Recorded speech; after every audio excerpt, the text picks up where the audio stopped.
2 Samuel 12:1. The Lord sent Nathan to David. When he came to him, he said, "There were 2 men in a certain town, one rich and the other poor. The rich man had a very large number of sheep and cattle. But the poor man had nothing except one little ewe lamb he had bought. He raised it, and it grew up with him and his children. It shared his food, drank from his cup and even slept in his arms. It was like a daughter to him. Now a traveler came to the rich man, but the rich man refrained from taking one of his own sheep or cattle to prepare a meal for the traveler who had come to him. Instead, he took the ewe lamb that belonged to the poor man and prepared it for the one who had come to him." David burned with anger against the man and said to Nathan, "As surely as the Lord lives, the man who did this must die. He must pay for that lamb 4 times over, because he did such a thing and had no pity." Then Nathan said to David, "You are the man. This is what the Lord, the God of Israel, says, I anointed you king over Israel, and I delivered you from the hand of Saul. I gave your master's house to you, and your master's wives into your arms. I gave you all Israel and Judah, and if all this had been too little, I would have given you even more. Why did you despise the word of the Lord by doing what is evil in his eyes? You struck down Uriah the Hittite with the sword and took his wife to be your own. You killed him with the sword of the Ammonites. Now, therefore, the sword will never depart from your house, because you despised me and took the wife of Uriah the Hittite to be your own. This is what the Lord says, out of your own household I am going to bring calamity on you.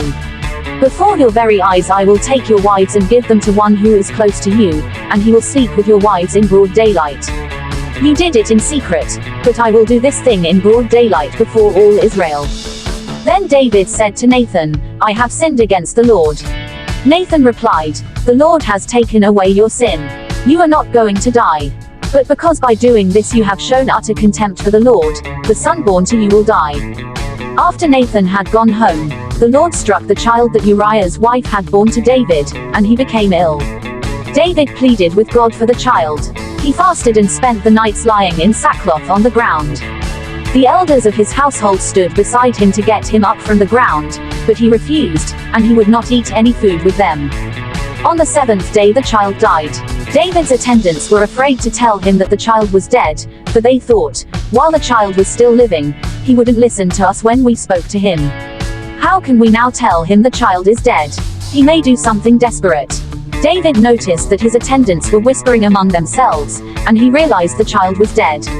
"Is the child dead?" he asked. "Yes," they replied. "He is dead." Then David got up from the ground. After he had washed, put on lotions and changed his clothes, he went into the house of the Lord and worshipped. Then he went to his own house, and at his request they served him food, and he ate. His attendants asked him, "Why are you acting this way?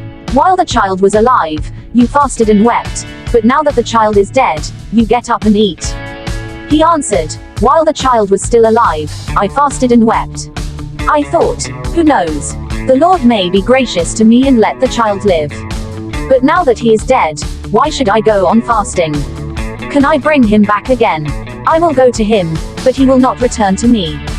Then David comforted his wife Bathsheba, and he went to her and made love to her. She gave birth to a son, and they named him Solomon. The Lord loved him. And because the Lord loved him, he sent word through Nathan the prophet to name him Jedidiah. Meanwhile Joab fought against Rabbah of the Ammonites and captured the royal citadel. Joab then sent messengers to David, saying, "I have fought against Rabbah and taken its water supply. Now muster the rest of the troops and besiege the city and capture it. Otherwise I will take the city, and it will be named after me." So David mustered the entire army and went to Rabbah, and attacked and captured it. David took the crown from their king's head, and it was placed on his own head. It weighed a talent of gold, and it was set with precious stones.